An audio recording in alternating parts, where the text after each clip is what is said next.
Hello दोस्तों, मेरा नाम करण। मैं फिर से एक सच्ची कहानी लेके आऊँ। मेरा एक बहुत ही बढ़िया बेस्ट फ्रेंड था। उसने हाल ही में मुझे एक ट्रेंड गेम की नाम बताई जो इंडिया में काफी ज्यादा ट्रेंडिंग पे चल रहा था। वो गेम था पबजी मोबाइल। उस गेम की लत मुझे उसके अगले हफ्ते से ही लगने लग गई थी। पता नहीं क्यों, जितना भी खेल लो मन नहीं भरता था उस गेम को खेलते हुए। आज मुझे पूरे 2 साल हो चुके हैं। एक दिन की रात को रमेश और मैं अपने अपने घर में बैठ के खेल रहे थे। उस दिन रात के लगभग 12 बज रहे थे। हमारे साथ 2 रैंडम प्लेयर भी थे। वो किसी और स्टेट से खेल रहे थे, यानी कि इंडिया में ही कहीं से वो खेल रहे थे। वो काफी ज्यादा बदतमीजी से बातें कर रहे थे। मुझे ऐसा लग रहा था कि शायद ये लोग ड्रिंक कर रखे हैं और इस गेम को खेल रहे हैं और हमें काफी ज्यादा बदतमीजी से बातें कर रहे हैं। मैंने उनका माइक म्यूट कर दिया और रमेश को कॉल लगाया। मैंने रमेश से बोला कि कुछ भी हो जाए हम इनको सेव नहीं करेंगे, ये भले ही गेम से आउट क्यों ना हो जाए। ये बोलने के बाद रमेश मेरी बातों को समझ गया और हमने गेम कंटिन्यू किया। थोड़ी देर में जैसे हम टॉप 40 में पहुंचे तभी उन लोगों को गोली लग गई और वो नॉकडाउन हो गए। मैंने तभी तुरंत कॉल लगा के कहा, रमेश इन्हें बचाना मत, इन्हें सेव नहीं करना है, इन्हें गेम से आउट होने दो।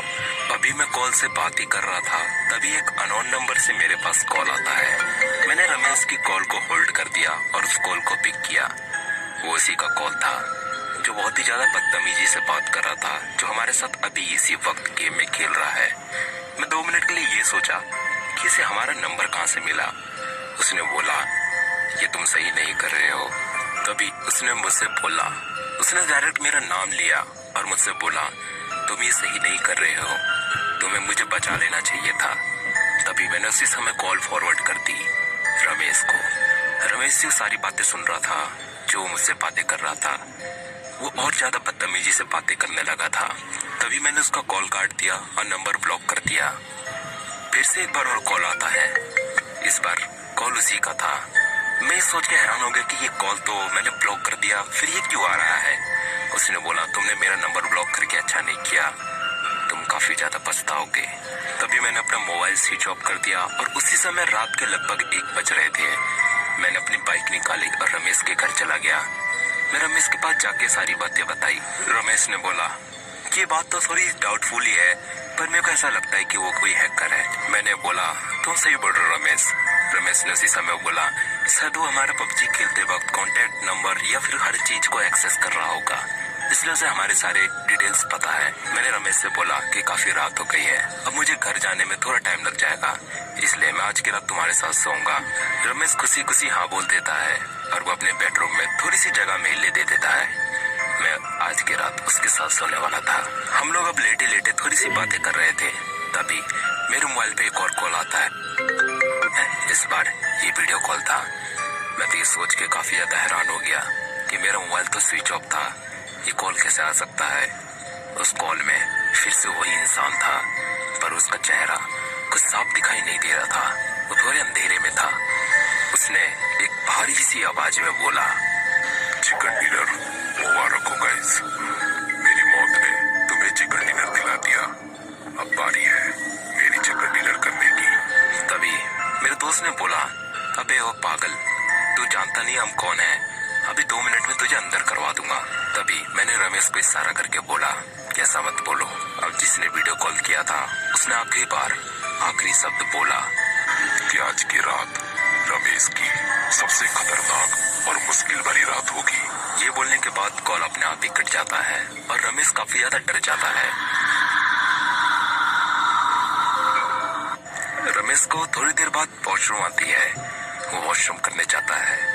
लगभग अभी 5 मिनट ही हुए थे, तभी रमेश की चिल्लाने की आवाज आती है। मैं उस आवाज को फॉलो करते हुए उसके पास पहुंचता हूँ। तभी मैंने देखा कि रमेश के सर के ऊपर एक चिट्ठी चिपकी हुई है। रमेश के बिल्कुल सर के ऊपर बहुत ज्यादा चोट लग गई थी और वो बहुत नाजुक हालात में था। तभी मैंने उसका फोन निकाला और एम्बुलेंस को कॉल किया। एम्बुलेंस आई, पर बहुत ज्यादा देर हो चुकी थी।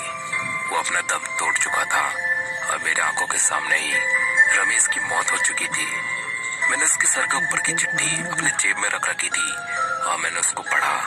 उसमें ये लिखा था कि तुमने जैसा बोला इसने वैसा ही किया, पर ये आज के बाद वैसा कभी नहीं कर पाएगा जैसा तुम बोलोगे। Best of luck. चिट्ठी के पीछे इंसान की फोटो थी। अगले दिन मैं पुलिस स्टेशन गया और उसकी फोटो दे दी। पुलिस उस फोटो के हिसाब से उसको ढूंढने के लिए उसकी काफी रकम रखी, पर हाथ कुछ नहीं लगा। एक दिन मेरे को पुलिस स्टेशन से कॉल आता है, तभी मुझे वहाँ के थाने के लोग बुलाते हैं। मैं पुलिस स्टेशन जाता हूँ, तब मुझे पता चलता है कि उस इंसान की सारी डिटेल पुलिस के हाथ में आ चुकी थी। उसने बोला कि तुम्हारे दोस्त के मरने से पहले उसकी मौत हो चुकी थी। वो पबजी गेम का आदी था, उसको गेम खेलने के काफी लत लगे हुए थे। एक दिन उसके पेरेंट्स ने उसको इस बात के लिए डांटा और मारा और उसके मोबाइल को छीन के तोड़ दिया, जिसके कारण छत से कूद के सुसाइड कर लिया। ये सुनने के बाद मुझे ऐसा लगा कि मेरे पैरों तले जमीन खिसक गई हो। कोई मरा हुआ इंसान हमारे साथ पबजी कैसे खेल सकता है और कॉल पे बातें कैसे कर सकता है, और उसने मेरे दोस्त की जान ले ली है। इस दिन के हादसे के बाद मैंने इस गेम को फोन से ही ना, अपने लाइफ से भी हमेशा हमेशा के लिए दूर कर दिया।